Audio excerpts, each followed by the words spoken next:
আসসালামু আলাইকুম, স্বাগতম সবাইকে বাঙালির কিচেন রুমে। বাঙালির কিচেন রুমের আয়োজন আজকে থাকছে তেলের পিঠার রেসিপি। আমি এইখানে হাফ কাপ পরিমাণে সুজি, 1 টেবিল চামচ পরিমাণে কালো জিরা, পরিমাণ মতো লবণ, হালকা কুসুম গরম পানিতে ভিজিয়ে রাখছিলাম 10 মিনিটের জন্য। 10 মিনিট পরে আপনাদের এসে দেখাচ্ছি। এইখানে আমি এখন অ্যাড করে দিচ্ছি 3 কাপ পরিমাণের চাউলের গুঁড়া দিয়ে দিচ্ছি।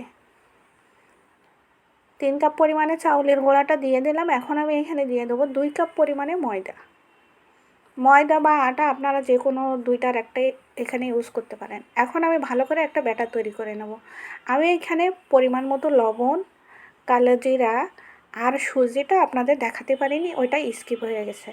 যাই হোক, আমি মুখে বলে দিছি 1 টেবিল চামচ কালো জিরা দিয়েছি, পরিমাণ মতো লবণ আর হাফ কাপ পরিমাণে সুজি। এখন আমি এখানে অ্যাড করে দিচ্ছি 1 কাপ পরিমাণে চিনিটা আপনাদের স্বাদ মতো দিয়ে নেবেন, কমিয়ে এবং বাড়িয়ে। দেখুন এরকম একটা ব্যাটার তৈরি করে নিয়েছি।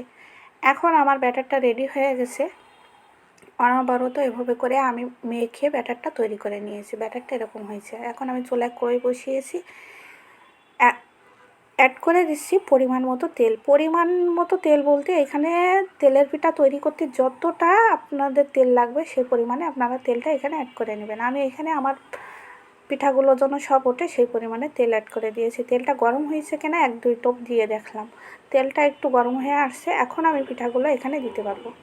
পিঠাগুলা এইভাবে করে আমি প্রত্যেকটা পিঠা, দেখুন একবারে আমি 3টা করে পিঠা উঠিয়েছি এভাবে করে।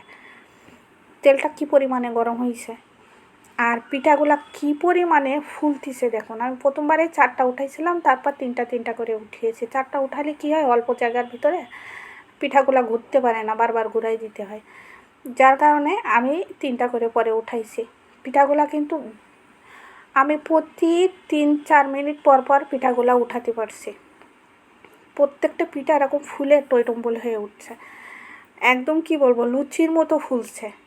আর খেতে কিন্তু অসম্ভব মজার।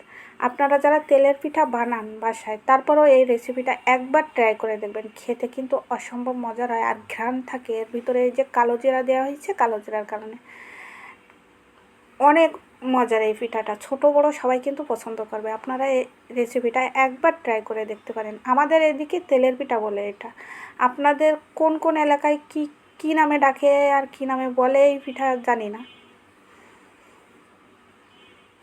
যাই হোক, তেলের পিঠাগুলো আমি এভাবে করে সব পিঠা উঠিয়ে নিয়েছি।